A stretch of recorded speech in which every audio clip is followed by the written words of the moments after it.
So I just want to thank everyone for being here tonight for our Entrepreneurship Live TexTalks series. Today, I'm glad to introduce Stephen Blustein, who's joining us from PrideBites for this evening. But before we get started, I just want to thank the Herb Kelleher Center for Entrepreneurship, who has graciously sponsored this event and the reception that will follow. So Stephen, before we get started, I just want to give a little introduction. Cool. Stephen Blustein is the CEO of PrideBites Pet Products, the only company that allows you to easily design, customize, and buy one-of-a-kind pet products. Stephen focuses his efforts on finance, production, and operation.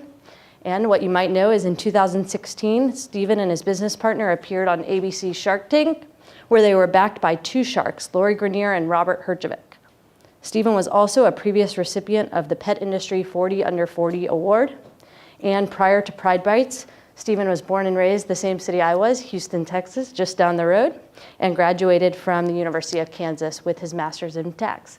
So once again, I just want to thank you for being with us. Thank you. Thank you for having me. Yeah, Stephen and I talked a couple of weeks ago, so I'm really excited with what he's going to share and his entrepreneurial story. And at the end of about 45 minutes of my questions, we'll open the floor. So if you have any questions, definitely jot those down. So before we get started, I want to get into background. Entrepreneurs typically had a vision from a very early age. What's your story? Have you always wanted to be an entrepreneur, or is this something that kind of came about? Yes, I've always wanted to be an entrepreneur since I was very little. Most of my friends make fun of me that they read children's books and watched children's shows, and they make fun of me that I must have read 10K reports or focused on finances when I was younger. So it's always been a dream to start a business, an international business as well, and to really work across cultures and challenge myself in that way. Awesome. So was PrideBites your first business, or lemonade stands when you were a kid, or other businesses along the way? Definitely. So when I was in college, I started a business with another guy called doof.com, which was food phonetically spelled backwards. And it was before you could coupon. Coupon through text messaging was like the big thing when I was in college. And restaurants didn't have ability to have a platform to set the coupons ahead of time. So our platform allowed for a restaurant to set a coupon system through text messaging for about a year and a half in advance.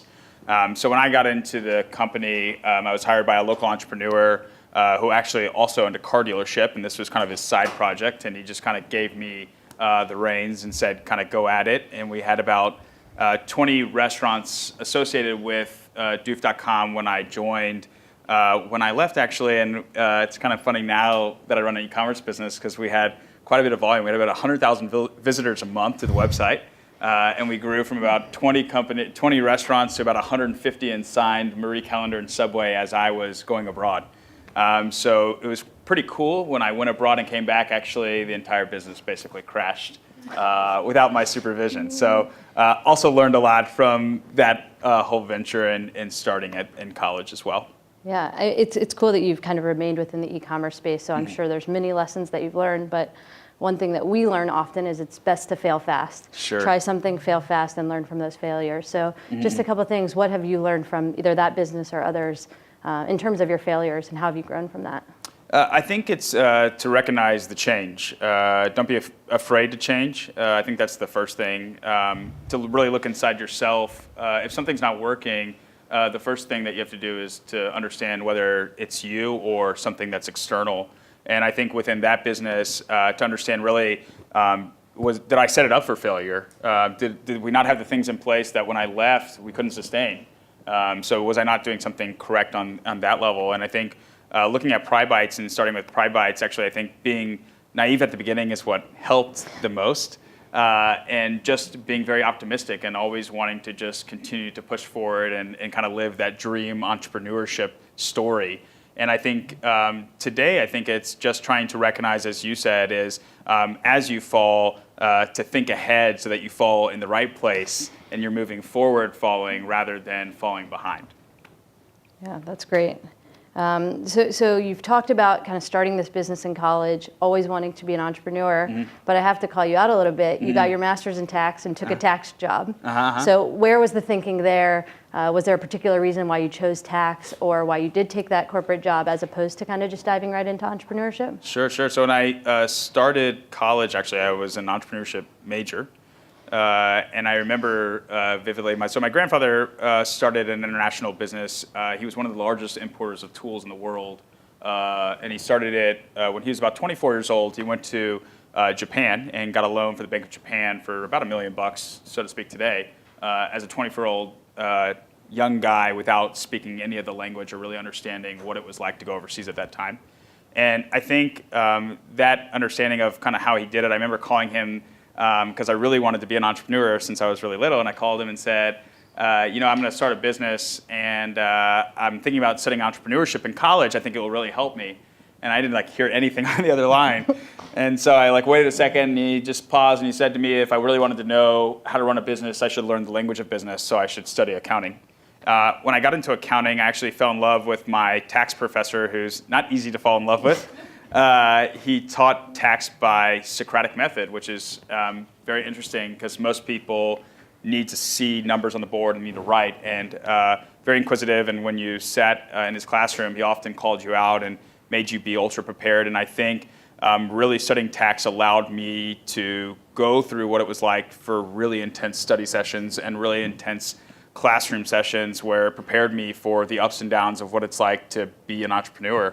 And to always be prepared. I think one thing that you'll hear from me that I speak to my team about is, we're a young team. I'm the oldest out of our group. And when we walk into a meeting with somebody else, I always want us to be more prepared than that person sitting on the other side of the table. And I think the only way you can do that is really doing your homework. And I think when you hear my story about Shark Tank, that will kind of resonate as well. If you take anything away from today, it's that hard work and preparation is really what is the key and separates everything. Yeah, definitely. And I know that we've talked about the Shark Tank thing. I know probably many of you are eager to hear about that experience. So we'll definitely dive into that. But just backtracking a little bit. So after your master's in tax, you did take a tax job. So can you take us back to what you're thinking then? For many of us in the room who want to be entrepreneurs, we do take those jobs. So what advice when we're sitting in that chair do you have, or what did you learn from that experience? And then, when did you decide to make the move and actually pursue entrepreneurship full time? Yeah, so I think taking the tax job is good because I think in entrepreneurship, you're often doing things that you don't want to be doing. Everyone thinks it's like glamorous lifestyle, and you just jump right in, raise all this money, and then become Facebook the next day. And it's not quite like that. And I think getting into tax, I got to my office every day at 6:30. I would work. I was the first hire they had, I think, the youngest hire they ever had, and the other person that was close to my age was probably 15 or 20 years older than I was. Probably the first ever hire this one firm I ever hired out of college directly. And I got into my desk at 6:30. I would work a full day of tax work. I would leave the office probably around 8:30 at night. I would go home. I'd work out for about an hour, and I'd start PrideBites until about 3 in the morning. And I remember towards the end of it that around 3 in the morning, I would get tax returns from my boss saying this needs to be on my desk at 8:30 a.m. And it really taught me to really push myself during those uncomfortable moments. And I think a lot of times today I hear people who want to start a business come to me and say, well, I'm just going to quit my job and do it. And I often say, have you really pushed yourself? Have you done everything that it takes to start the business now while you're at your current job? Maybe I started the business too early. Maybe I should have stuck it out and continued to be a tax accountant and not quit when I only had one product and one SKU, right? I think things worked out in my favor and things worked out luckily in the right place. But I think ultimately what I learned from that tax job is you have to do a lot of things that are uncomfortable to get started with entrepreneurship. And if you're not uncomfortable, you're probably not doing the right thing, because it's often that desire to make that dollar last the longest, and that cash flow management what keeps you in business the longest at the end of the day. And I think I learned that a lot from being uncomfortable in that tax role and just kind of running on little hours of sleep and these things to get to where I was. Yeah, that's great. And I think there's probably a few of us who are moonlighting our own businesses while we're in school full time. I know everyone's from different programs within McCombs and otherwise, but there's probably many people in here who are currently starting businesses. So I think that's great advice. So you've kind of spoken a little bit about the early days of PrideBites. So where did the idea originally come from? Was it your idea? Was it your business partner's idea? Can you take us back to there? Yeah, absolutely. So we started in our college apartment at the University of Kansas. It was not my idea at all. I was getting my master's in tax, and my last class was corporate tax. So my schedule was pretty light, and I was doing some stuff on the side and trying to think of different ventures that I could get into. My one business partner came to me and presented the idea of making better pet products. At the same time, I had met a young guy at the rec center at KU who was a Chinese foreign exchange student. Who came to study international business and get his master in international business at Kansas. And he said to me, I remember the conversation in the gym, he was asking me something, and then he said, I don't think I've met anybody at Kansas who's really interested in business. And if you ever say that to me, you're going to be going to lunch with me pretty quickly. So we quickly found each other at lunch after that, kind of thinking of different ideas. And at that time, Beijing Olympics had just happened. So like fireworks were like the huge thing coming off of Beijing Olympics. So he was like trying to get me to import fireworks and all these other things and wood-crafted objects. And I was like, I don't know what to do with any of that kind of stuff. Let's kind of table our discussions and let's see what comes up. And my other business partner came to me with the idea of making pet products. And when I looked at the industry, it started to be explosive. It was like, at that point, I think it was like 15% growth year over year. And other world markets were growing equally as fast. And there was a very low barrier to entry. And it seemed like the people in the business basically had sewn two socks together and came up with a product. So kind of piecing the things together in the early days, we thought that we could leverage the connections overseas and kind of this idea of making better pet products and formulate something that could be a viable product. Yeah, so you mentioned a little bit earlier that you started with one item, one pet product. How did you know it was going to work? How did you test it?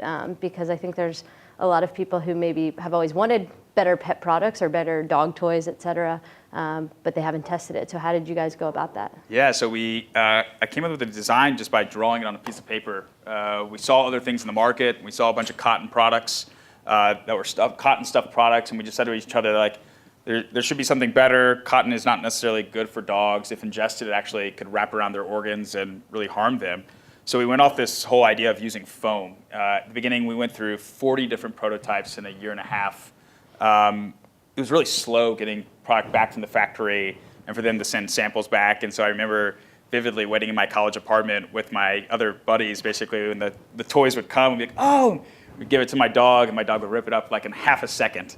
And like, no, like all this product research is gone. Like, did anybody get it on tape? And at that time, you were still having flip phones and these types of things. So we went through that a lot, and we didn't know much about the market. When we had our one product, we got with college licenses and started with college licenses.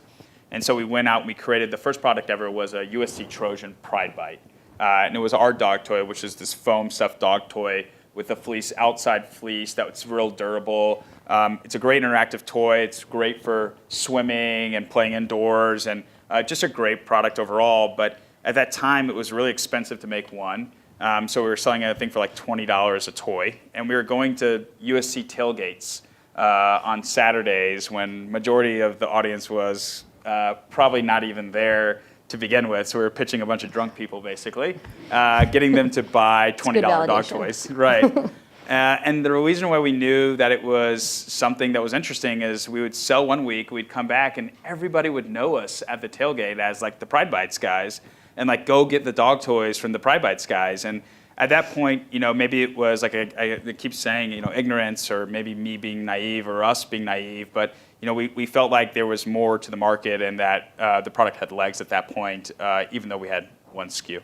Yeah, so you start with kind of the licensed products, but now for those who might not be as familiar, can you take us through kind of where PrideBites is at today in terms of the customization and kind of what led to that change? Yeah, absolutely. So today we customize and design pet products not only for direct consumer on our e-commerce site, but also through wholesale businesses as well. And the evolution came about by, went from licensed products and licensed dog toys to seeing that that market was kind of limited. It was too much of a niche market. You had to produce for a lot of universities, but you may not have a lot of sales across all universities. Into saying that, okay, we should make just dog toys in general. When we launched with dog toys in general, we won Best Dog Toy of the Year in the pet space. About 2 months, actually, we were a real company launched in the market. At that point, we just kind of used brute force and developed a line of dog toys and got into as many stores as possible, really not really understanding servicing the stores or any marketing agenda behind our product or anything like that. And then when we were in this space, I think very early on, somebody asked us to customize one of the toys. At that point, it was like a light bulb went off to say, hey, I think there's a bigger market here. Nike ID had started around the same time, and Timbuktu, which was in the luggage and baggage industry, and they were customizing products for humans. And we kept saying, like, if customizing products for humans work, for sure customizing products for your dog is going to work, because everybody loves their dog way more than we like each other, I think. So it should work, for sure. At the same time, I think it was matching the capability. You know, in China and overseas manufacturing in general, retention manufacturing is what's in, right? If you can't produce 100,000 of something, you're not doing something right. And if you're Nike, it's very easy to take your production facilities and carve out a line that makes one. But when you're a startup that's trying to go overseas to convince these retention manufacturers who really have been doing the same thing for about 75, 100 years, right, to do it differently, it takes a lot. And it takes a lot of conviction, and it takes a lot of courage, I think, to go to convince them to do that. And understanding where the market was headed, our vision is that one day when you walk into a store, you won't buy the same thing as anybody else. You'll still buy something that's completely unique to you. And I think that trend is emerging faster and faster every single day. But I think when we were at that point making that transition, it felt kind of natural that that was where it was going. At the time, we transitioned from LA to Austin and got into an accelerator here in Austin. At the time, it was called Incubation Station, and now it's called SKU. And we met some amazing mentors there who really helped craft the vision from going from a dog toy to really a line of custom products that we could sell both through e-commerce and through wholesale. Yeah, and so one thing that I think a lot of entrepreneurs struggle with, I personally struggle with, is you have this vision, whether you came up with it in the middle of the night or a business partner came to you with it, and you feel very tied to it. Mm-hmm. So was there ever a part of you that felt so tied to the licensed product, so tied to your early stage, that maybe hindered or slowed you down from making this pivot? Or was it kind of, we see this opportunity, let's take advantage? Yeah, I think there's always something that holds you back from pivoting, right? Or something that holds you back from moving into a market that's actually better than the market that you're in. And I think from our case, it still happens today, right? We probably, any business I think at this point could probably be farther along if they would have recognized things ahead of time, right? And I think it's, as you said, is just making sure when you're falling forward, and that the mistakes that you make or the things that you're looking for, you're able to advance yourself rather than hold yourself back. In the case for moving from licensed product into general the market was just way bigger. So it just made sense to move there. To move into the customization, especially before the industry was there, it definitely took a lot of guts, I think, to jump to that form. But it makes sense, right? I think when things make sense or you see a natural opportunity in the market for it, in our case, we saw this massive blue ocean that was there, right? There was nobody in the space trying it, and whether it was because they knew something that we didn't or a lack thereof, I think it allowed us to move in that space with a lot of confidence because we were the first. Yeah, and so I know, with licensing, there's already roadblocks and challenges that you face with just getting the licensings. Mm-hmm. But with customization, there's even more challenges that you face just in terms of your supply chain. Mm-hmm. So can you give us kind of an overview, the good and the bad, of your supply chain, your company, but also just working with an international supply chain? I think many of us we hear about it, we read about international supply chains, but we haven't really worked, for many of us, in the nitty-gritty details of it. So if you could just share some of that with us. Yeah, absolutely. I think, culturally it's just different, right? I mean, you're working with a very different culture. I was telling Lexi that about 3 years ago, I was tired of being in meetings where I didn't understand anything that was going on, so I learned Chinese.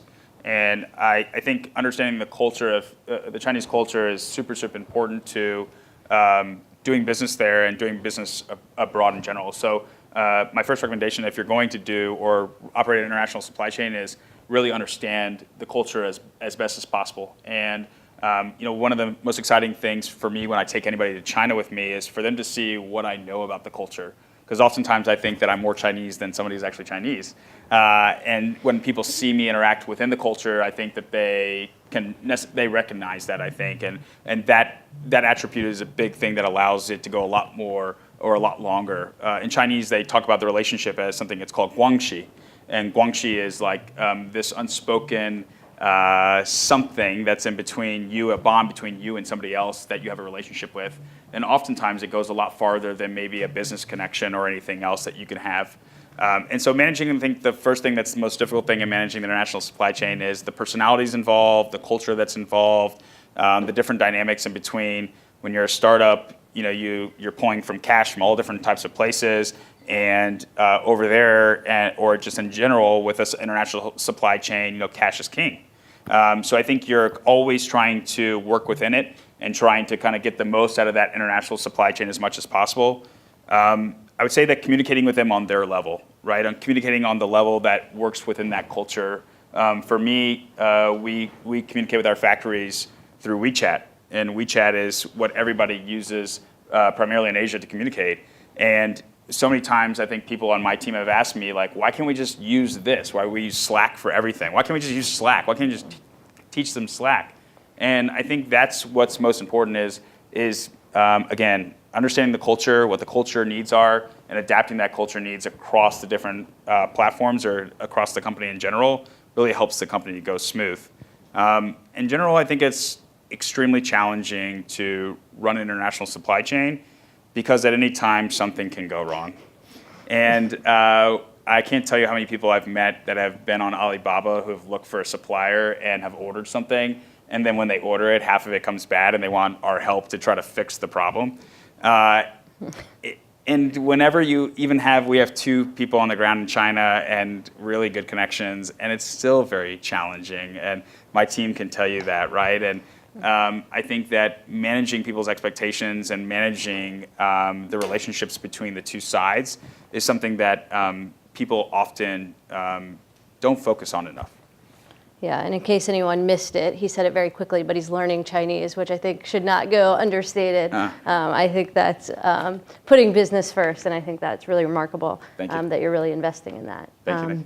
That said, have you ever thought of bringing the operations back, or have you ever kind of dealt with so many day-to-day issues or challenges that it feels like it would be easier to bring it back? Yeah, I think, as you said, I think whenever things get hard, you always think about other ways to change it. After assessing it many times, we'd love to do what we do here. I think the complexity of manufacturing at this point is better suited for where we are. But yeah, I mean, I would love to create more jobs in America and have facilities here and to be able to operate here. And I think one day we might be able to do it with how the economies are changing currently, and maybe with the way that manufacturing could be coming back to the States. But I think at this point, it's more important for the for the supply chain to work correctly than for us to worry whether or not what location it should be in, or vice versa. We're a big fan of international business and having offices all over and having people from different cultures, and I think that also adds a lot of value to what we do. Yeah, that's great, and I think a lot of us, when we're creating business plans, we have this vision of international supply chain. So I think it's great just to hear your perspective on not only the good and the positives that have come from it, but also some of the challenges. Sure. Something that we talked about when we chatted a couple weeks ago, and I want to make sure you're able to kind of tell your story as it relates to this, is working with friends. You briefly alluded to starting this with friends in your dorm in college, and you've run another business in college, but I'm just curious what that looks like kind of on a day-to-day basis, and kind of what's come of doing business with your friends. So I think working with your friends is an amazing experience in general, and it's a large challenge, right? It's a large challenge when there's obstacles to be able to confront a friend and to be able to tell a friend whether or not what role they're in or what role you're in with that friend, right? And I think the one thing that we do is we're brutally honest, and I think you have to be that way when you work with friends. And everybody who's a part of it has to accept any changes that are going through for the greater good of the business. And No matter what happens at the end of the day, my friends that I've been in this with, we've been, best friends since we were real little. And I think what's always the first thing is that the business comes first. And as long as that you put the business first at the end of the day, I think that naturally you always make the best decisions, no matter what it is. And I have a lot of confidence in the fact and a lot of support from my friends, from my co-business partners that if I make a decision or if they make a decision, that we trust each other and that we stand by what those decisions are. But it's for sure a challenge. You have to worry about the complexities of past relationships and knowing more about that person than maybe you would about another employee. And so maybe you're doing things to sacrifice what you should be doing in order to support them in certain ways. And I think it goes back to always, continuing to reflect and to make sure that you're making the best decision on behalf of the business. And that, at the end of the day, that's what's most important. Yeah, and I think that's something that we come across pretty often. Many of us who are interested in entrepreneurship, we're taking classes with our friends and thinking of business ideas kind of at the bar or in class.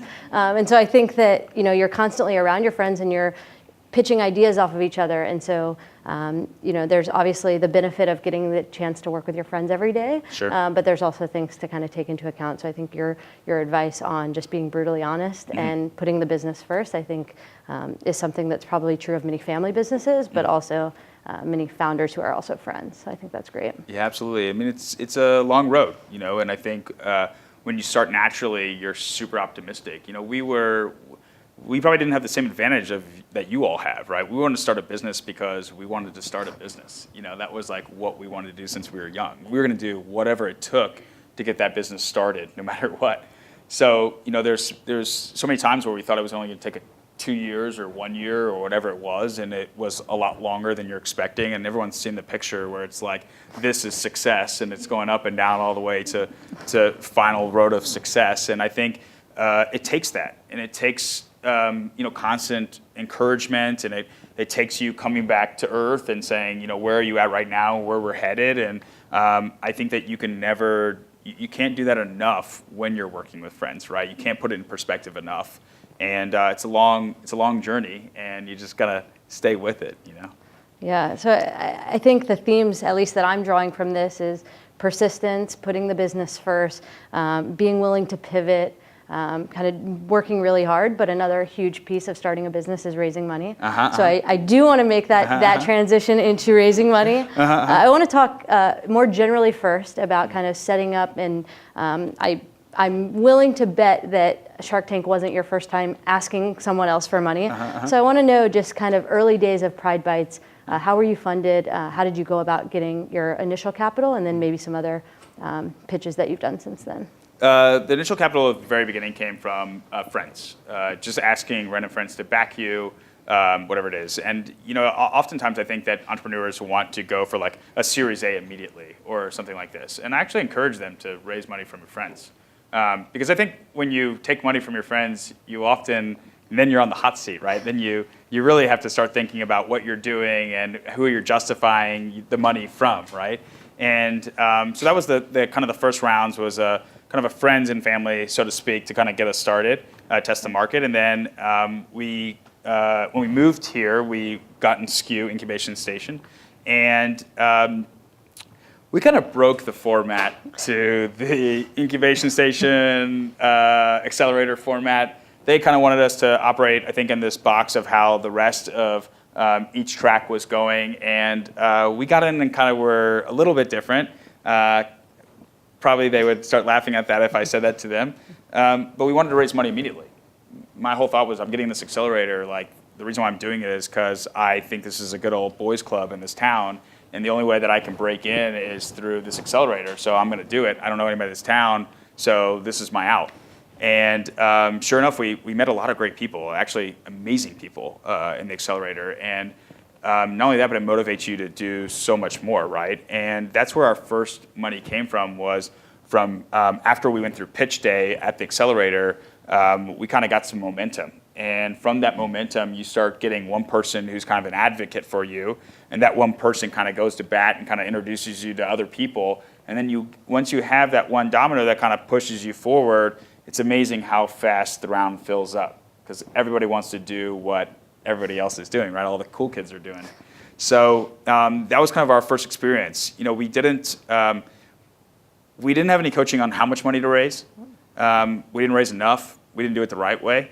My feeling is if I took money in, I wanted to be able to get whatever I got out of it was a better story than what we went in with it. So it would allow us to then raise more money. Well, most people don't do it that way. They would raise a big tranche of cash. They would understand their burn rate. They would understand really where their money is being invested. And then they would come out and say, okay, while I only have X amount of burn left, I'm then going to raise X amount more dollars. And we didn't really do that. And I think part of that, again, that ignorance, maybe being more naive at the beginning, actually helped us probably preserve more equity than we would have had we have gone the other way. And I think luckily, we continued to work hard through that process, so we kind of understood that a little bit more. So we raised our first $300,000 to kind of prove customization. And we did. We raised the money, we launched this website. We had a lot of initial traction. I think the first Christmas time that we went through was 2015, which was pretty successful for us, or 2014, which was pretty successful for us. And then we kind of waited that out, that next tranche, or used up that money, that next tranche, in order to go as far as we possibly could.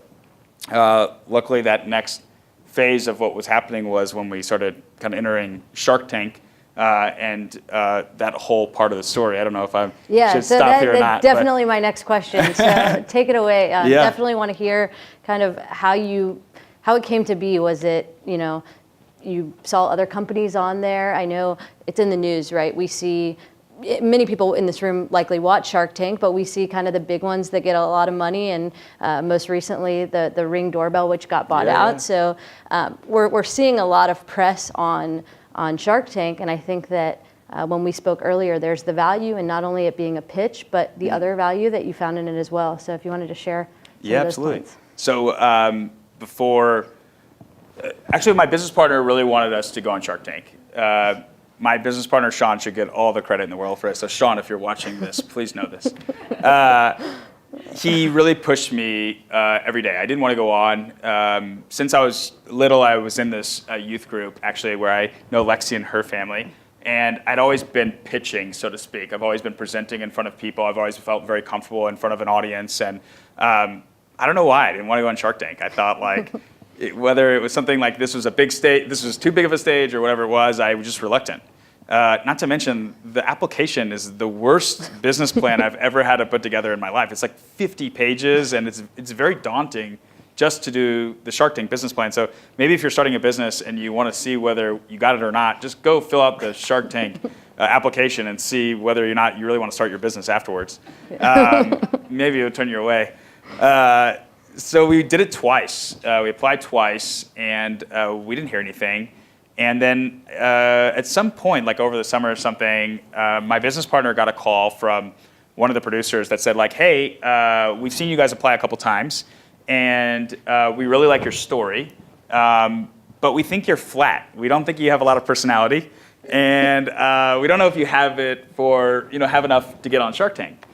I thought it was pretty funny, because anyone who knows me, I'm certainly not flat, and I have a big personality. And my business partner probably has a bigger personality than I do. So we flew out to LA immediately and started to re-practice our pitch.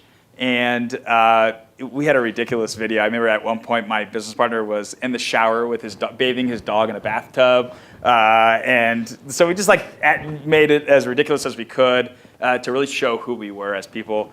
And afterwards, we got a call back from the producer. And they said, we saw you guys, there's, I think there was 60,000 applicants, and we're narrowing it down to maybe 1,000 at this point. I forgot what the numbers were. And so here's your initial call that we're interested for you guys to be on Shark Tank. At that point, I didn't realize it, but it was probably 18 or 20 more checkpoints from that conversation I had until the time that you're actually through and you film for the show and you're going to be on the show. So the process from start to finish is about 18 months from the time we started. And up until really the day before we had pitched the producers in general, we didn't really know that we were going to be on. They invite you out to LA and they don't really tell you much.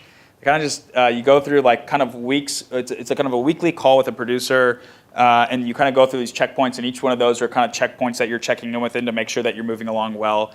And then they invite you out to LA, and they don't really say anything to you. So at that point, though, we had an understanding that if you got invited to LA, there's probably a good chance that you're going to pitch for Shark Tank. So my business partner and I, we watched every episode of Shark Tank pretty much, and we wrote down every question to every single episode that there was, and we broke them down by shark.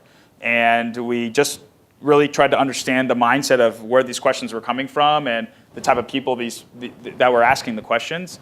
And then also our pitch, obviously. We practiced our pitch nearly 150 times before we actually were on the show. So we would leave the office. We really wouldn't tell anybody that we were going on the show. And there's an office of like 6 people. So it's all obviously very weird when I'm walking outside like constantly. And I would FaceTime my business partner, Sean, and we would practice our pitch. And then he'd get to ask me the questions, and I'd get to ask him the questions. And we'd do that a couple times a day. And lo and behold, we got the call to head out to California. And in addition to that, we had some additional prep. My business partner's wife is a 2-time Emmy-winning producer for Ellen DeGeneres. So that helps a little bit in terms of getting ready for being on Shark Tank. So she helped us kind of be more mindful of how to be on TV, where to put your hands, what to do when you're speaking, how to not look dumb if they're maybe getting you in a weird look or something. And that really helped before because it helped us really calm our nerves down. So we went in that day, the day before we actually filmed, and it was a pitch to the producers. That's the first thing you do when you get to the Shark Tank filming. And everybody that goes through, usually the producers, all of them are in the room. There's like 30 of them. And you're in a hangar, and you have like your little setup there. And there's like so much commotion going on, and they typically ask a ton of questions or say, this is what you should be doing or not be doing.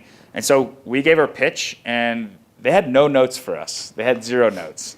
So I was thinking to myself, like, okay, this is pretty good. This must be pretty good. If we have no notes, then they must think highly of us.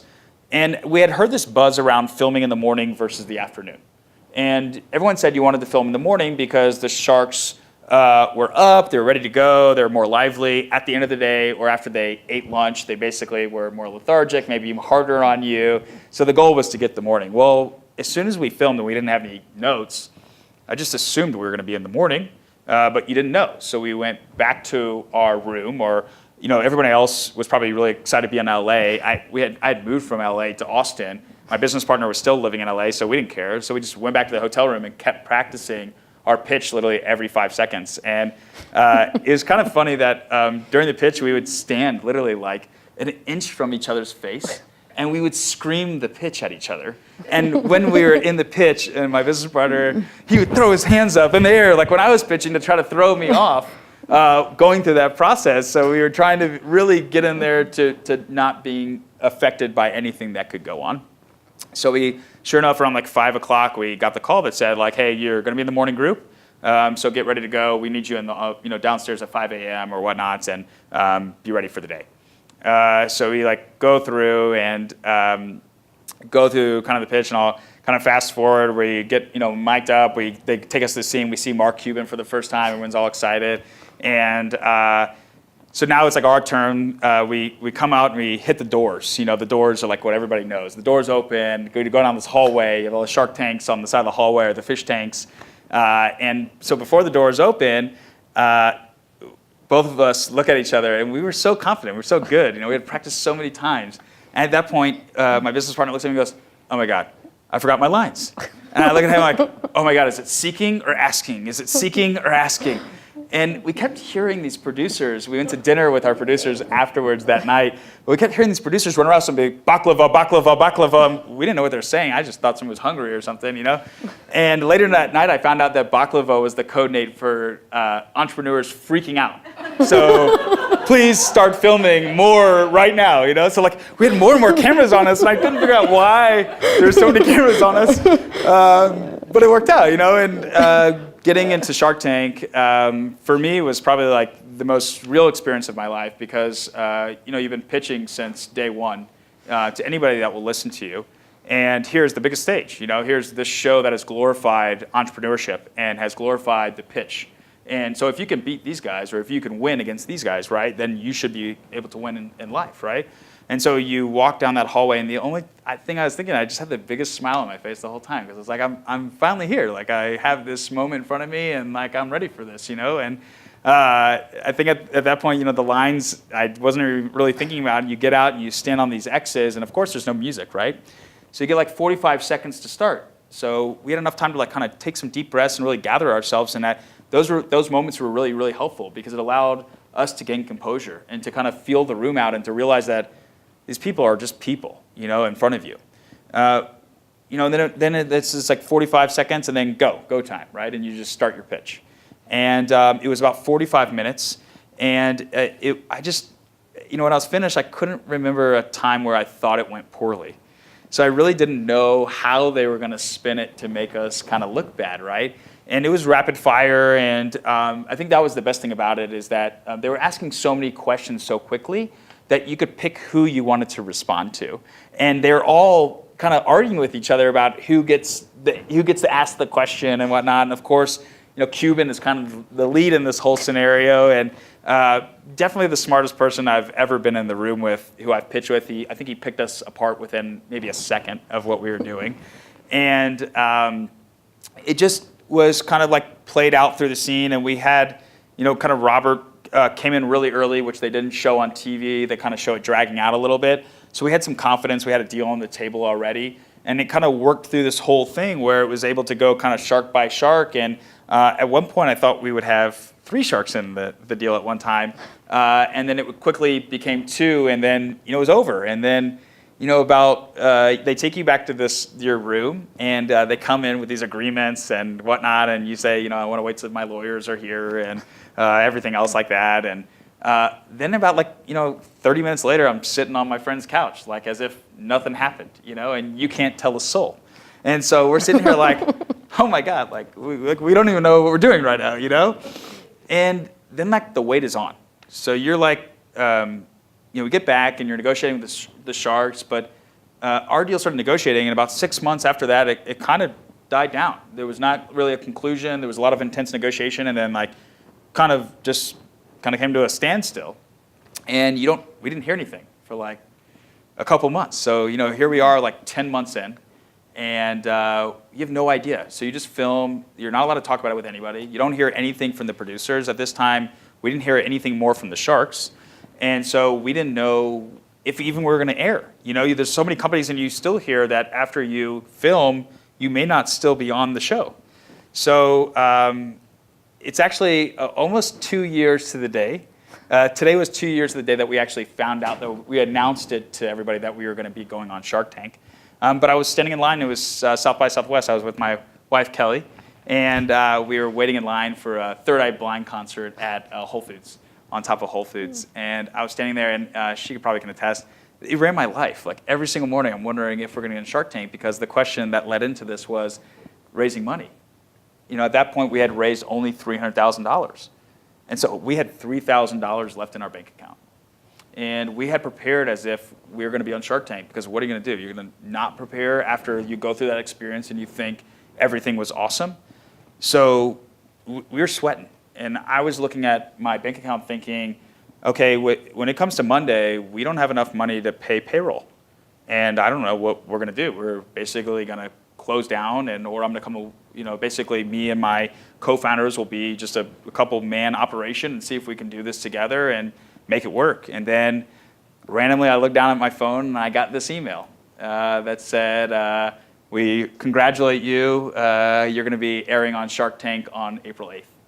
At that moment, I think I was overcome. I think it was so many emotions, from going on and pitching that day and having such a great day, to not hearing anything, to everything that you get wrapped up within Shark Tank. And in about 72 hours, we raised about $750,000, and it really saved the business. And I think from what I learned from Shark Tank is just the clout of Shark Tank is so much. And even before you even get on the show or what a shark could do to you, just the name of the show in general validates a brand or a company so much nowadays because of what the show has become.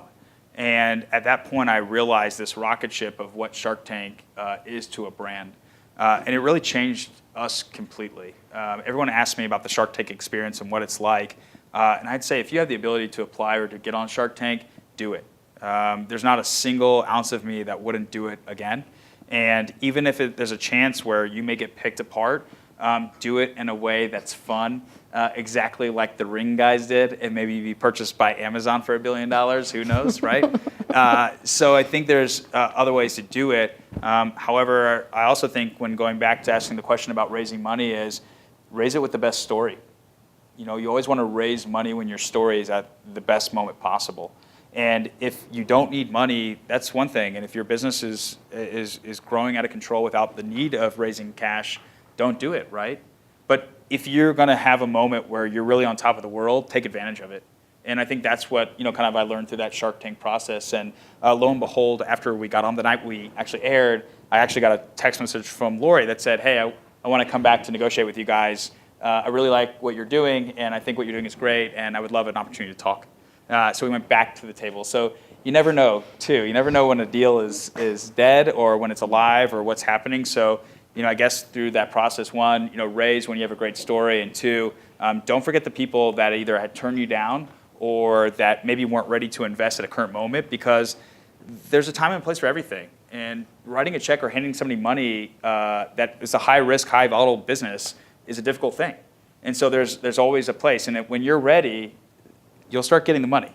If you're not getting the money, you're not ready to receive the money.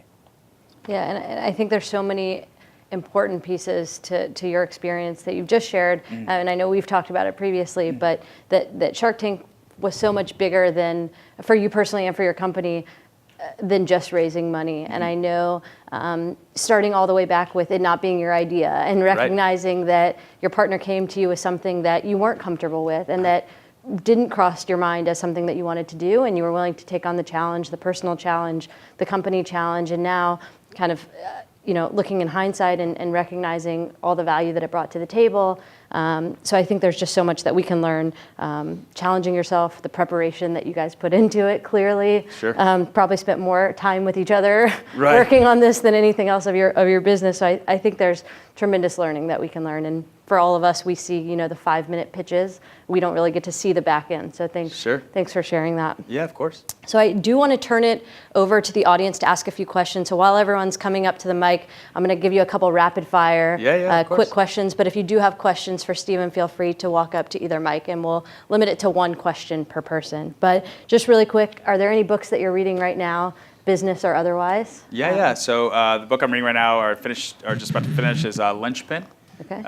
And it's really about the indispensable teammate or member of the team. And I strongly recommend it. I think it's a great read. Great. And what about podcasts? Anything you're listening to? I always listen to How It's Made. I think that's my favorite podcast by far. I think me and Kaylee listened to it a couple times together. So. Great.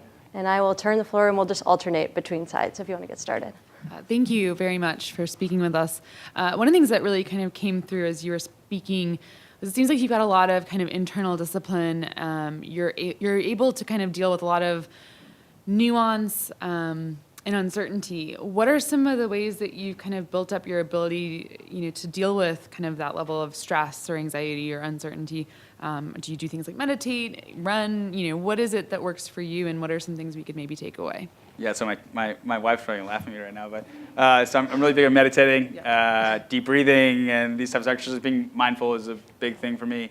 I wasn't like that when I started the business. I thought that businesses were best run by like intense CEOs that just kind of like pounded this agenda through. And I think really understanding that change, or that's not the way that you're going to get anything moving forward, is really important. And I think the best thing that you can do as a CEO or as a leader of the team is to improve yourself constantly.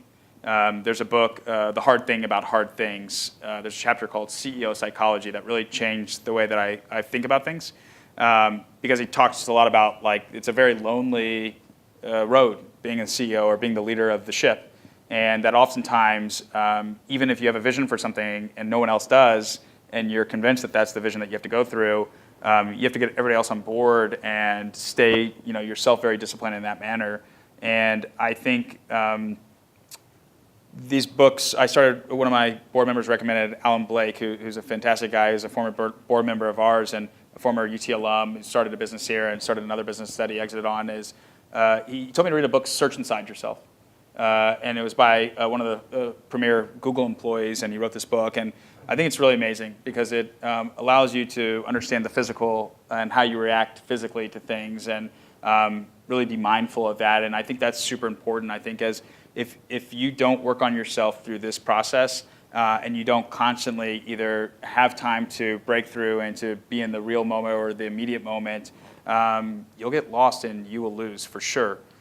Because you do get wrapped up in the nuances and whether a bill needs to be paid right now, or whether this reaction to this factory or this not doing something right, it has a large effect on you. So I think emotional intelligence books and Search Inside Yourself and doing a lot of meditation or these types of things that allow you to become in the present really will have a lasting effect on what you do moving forward. And every single day when I wake up, I do deep breathing for about 10 to 15 minutes. Before I start my day. And I think that's a huge thing. I know a lot of people do. I started with Headspace. I think Headspace is awesome and a great way to do it if you're not comfortable with doing it, and kind of easing into the process of kind of taking time for yourself and reflection. Thank you. Yeah, pleasure.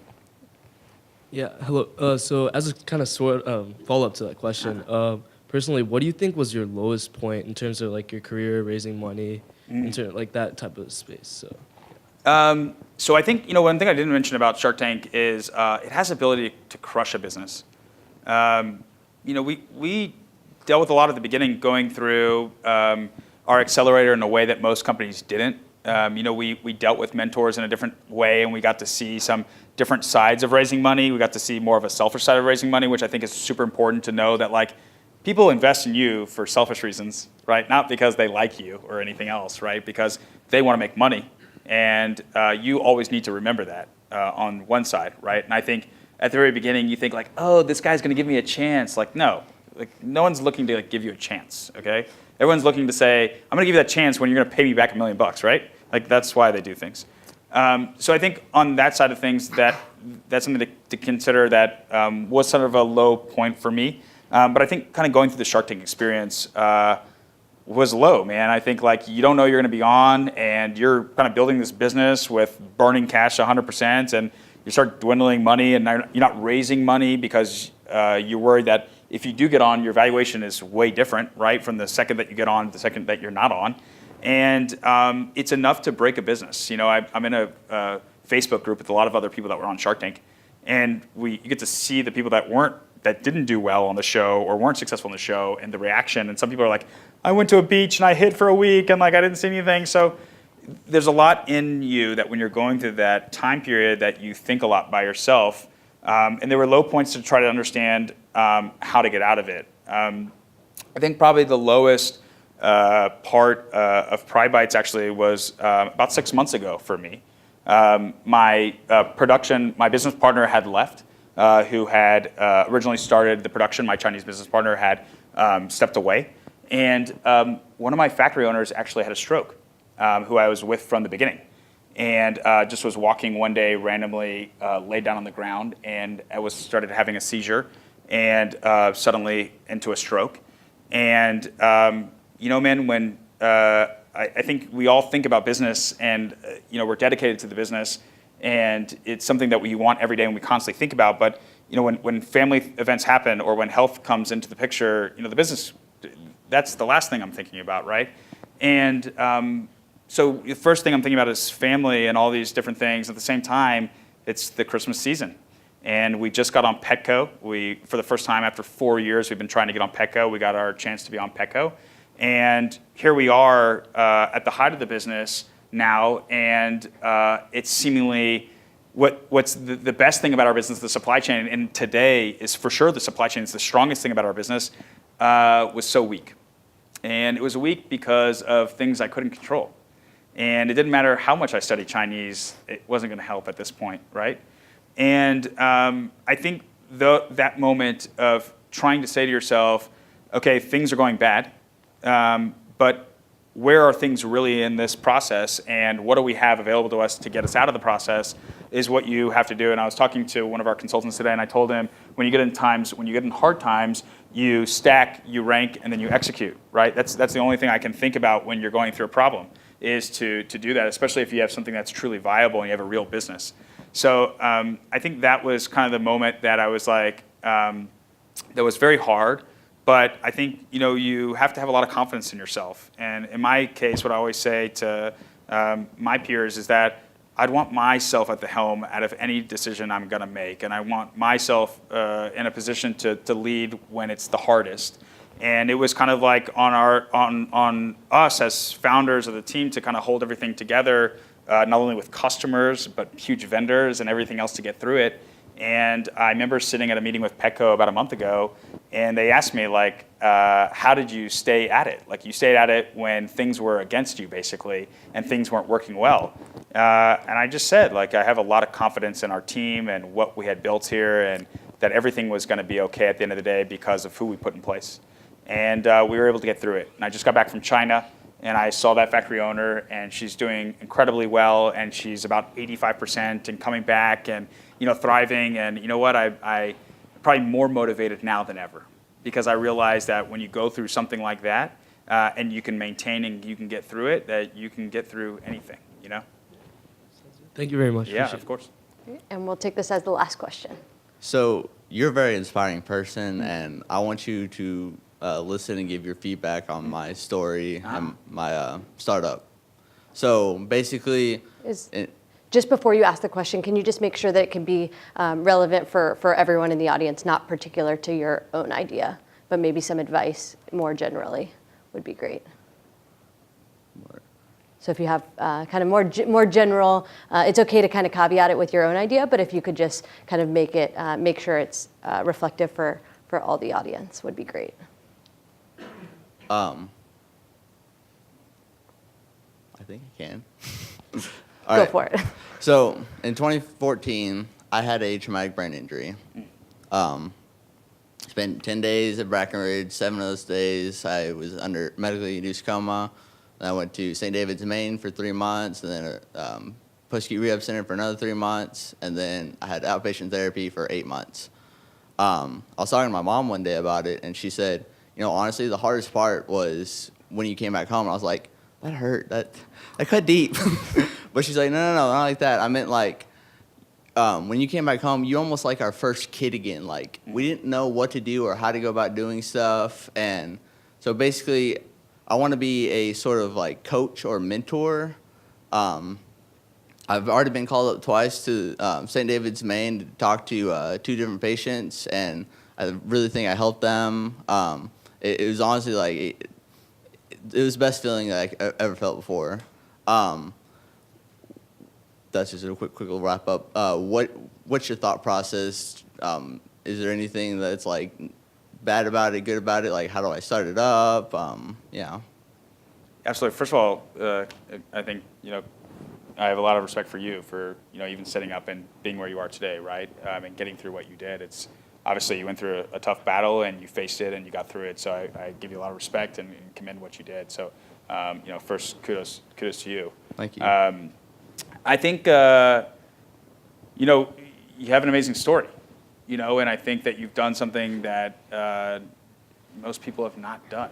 My father at the age of 55 came up with a crazy illness, and in 6 months was in a wheelchair, and today is basically a functioning quadriplegic. And brilliant. He's a brilliant man, and I've watched him go from being extremely type A personality to really living in his own skin and dealing with that every day. And I think from your perspective or the things that you're going through in life that no one else has been through can really inspire and teach other people as you're seeing, right? And I think everyone asks me my story about a Shark Tank and going through what we have and having $3,000 left in the bank and how we're raising money and all these things. And I always think that pales into comparison from what other people have gone through. And when often I think about my story, I never think it's anything special, because I think just keep working hard and keep putting your head down, and eventually you get there, and everybody who works hard and has a good vision ends up in the right place. And I think from your case is, I would get your story down, and I would put that story in a way that you can present it, and I would send it out to people that knock on doors and let them hear what you have to say, and put it in a way that somebody learns something from it. Right? Is there's something that got you here, and it's not just because you had a traumatic injury or you had a tumor or you had something that was debilitating, right? It was something within you that got you to this point, that keeps you pushing forward, that keeps you wanting to motivate others to see what you went through to inspire them, right? And so I would take that core, that why of why you're doing things, and I would come back to it and I would put it into something that you can present and you can say it very clearly. I was just talking to a young doctor before I came here who's brilliant, and she wants to start a business, and she has this amazing idea that I think is fantastic. And she told me all these things, and I said, well, the next thing I think we should do is write down really what is it you have here. Think about the experience from the time that if I'm taking in the product to the time that I send it off to the time I get it back. What's there? And I was almost smiling as you're telling the story, because she said to me as we got off the phone, well, what do you think we need to do next? Where do we go from here? And I just repeated the same thing that I started the conversation with, which is just focus on how you got here, and then put that, and then start there, and then write from A to Z the steps in the process in order to get somebody through the process, right? And I think that's where you're at, right? You have this idea, you have this amazing story, you have tremendous success, a life success, and something that most people can't cater to. I think that now you sit there and you say, okay, how do I take this and make it so it's not just the success, it's not just the story of becoming healthy again, but it's a story of motivation and perseverance and all the things that you went through to battle to get to where you are today. And I think that's the most important thing. Most of the time that people, when they start a business, they go and they look at step Z, right, in the process, and they don't think about A, B, C, D, E, F, G, right? And you have to then just make baby steps until you have it. And I think if you're trying to jump to Z, then oftentimes people are going to tell you because you're getting rejected, or you may not be in that moment or in that place where you should be. It's the same thing with raising money, right? If you're not ready, people are not going to give you money.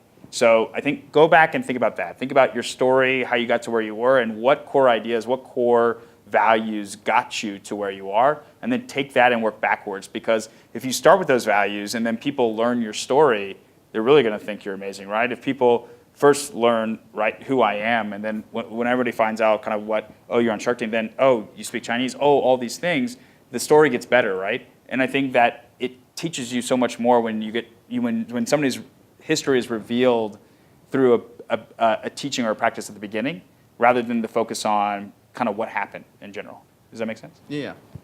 Thank you. Yeah, my pleasure.